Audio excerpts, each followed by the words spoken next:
Jackfruit's positioning in the plant-based food revolution is one of the more transparent cases of texture over nutrition marketing in recent food history.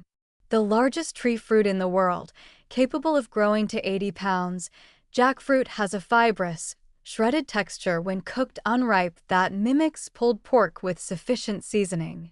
The plant-based meat market has seized on this textural similarity enthusiastically, and jackfruit tacos, jackfruit barbecue sandwiches, and jackfruit burgers have become fixtures of restaurant menus catering to meat reducers. The jackfruit market is projected to reach $73 million by 2026.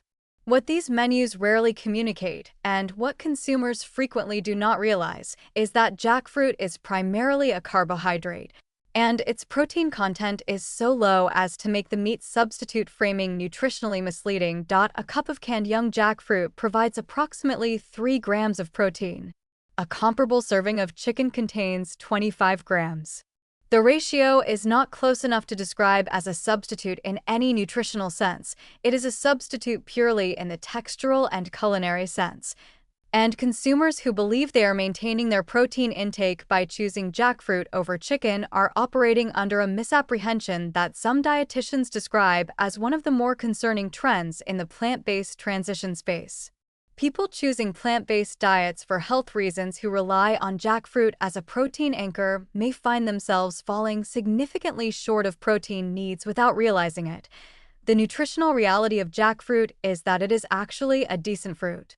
Ripe jackfruit provides useful vitamin C, potassium, and some B vitamins alongside its natural sweetness.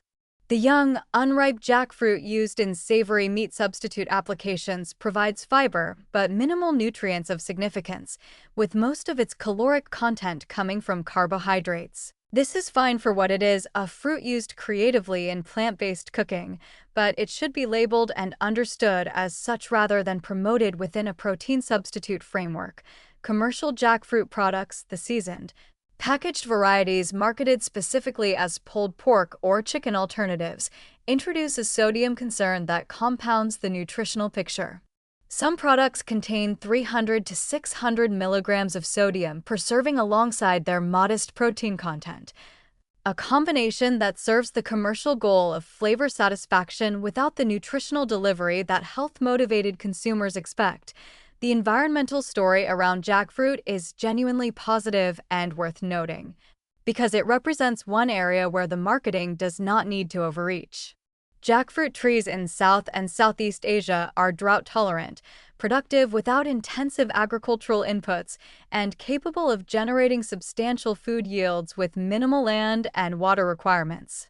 The utilization of jackfruit for commercial export creates economic opportunity for farmers in India, Bangladesh, and Sri Lanka who might otherwise see much of their harvest wasted due to its perishability. If jackfruit were honestly marketed as a texturally interesting, environmentally sustainable, low-protein meat alternative that requires protein supplementation from other sources, it would be a genuinely useful food product. The protein substitute framing is the problem, and transparency there would serve consumers considerably better than the current positioning.